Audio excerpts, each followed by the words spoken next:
Welcome to another edition of Shelf Life on Video. We hope you're all doing well and keeping safe. I would like to draw to your attention four new books that I've reviewed this past week, and they're all very highly recommended. The first one is God Shot by Chelsea Beaker. It is published by Catapult and it retails for $38.99.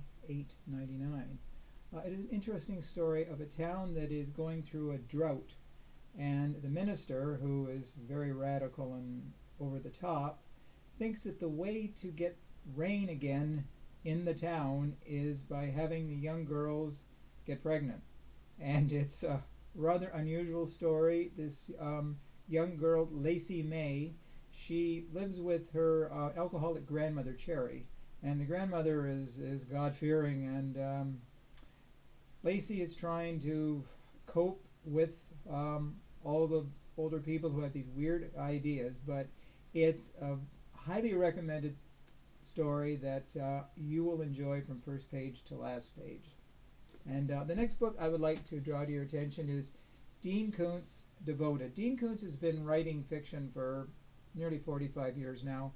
He is one of the most popular authors. He started really with horror, he's gone to psychological horror, but his latest, Devoted, which he is with a new publishing company, Thomas and Mercer, and this book sells for 30, gotta check my notes here, 37.99. And Dean Koontz always has a great way of writing. His stories are very enjoyable and to the point, and they engross you from first page to last. This one is about an autistic boy. He hasn't spoken since birth. He's 11 years old, and he lives with his mother. And there are evil people out there, and who want to do terrible things to him and his mother. And a dog, a most intelligent dog, comes into the picture, and he goes and he meets the young boy, and it's just like they are destined. And as soon as he sees the dog, the young boy talks, and it's a really heartwarming story. It's good versus evil, and the evil person is really, really nasty. So if you want a villain that you're going to hate from first page to last, go for Devoted. You'll be devoted to the book by the end. The next book is David Baldacci. Now, he's another author who has been going for quite some time. He has a lot of series of books. I first became acquainted with him when he did the Camel Club series, which is my favorite. He stopped that about 7 years ago. Unfortunately, I wish he would go back to it. But this is Amos Decker, The Memory Man.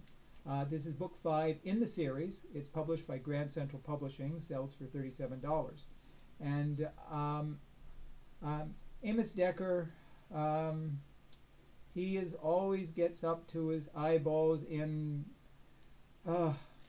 villains, and people are out after him. And we get a special appearance from Will Roby, who is another series that David Baldacci has written. So the two sort of tag team together, and they need one another because the villains are out every page practically. There's somebody out trying to get them, and they escape by the skin of their teeth.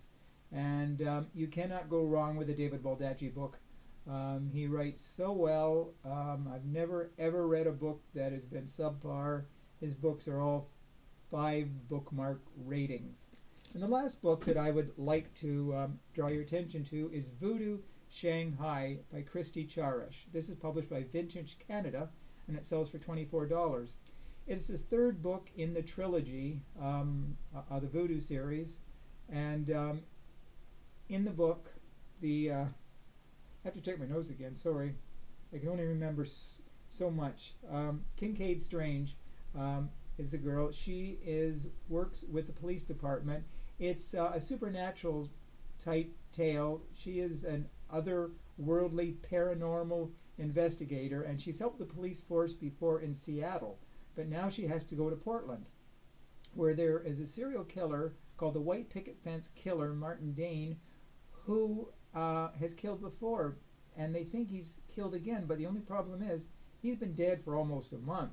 So this book involves ghosts things that go bump in the night, and suddenly all the ghosts are disappearing as well too. So it's a mystery within a mystery. So if you like mysteries and you like the otherworldly supernatural material, then this book combines the best of both worlds. As noted, it is the final book in the trilogy.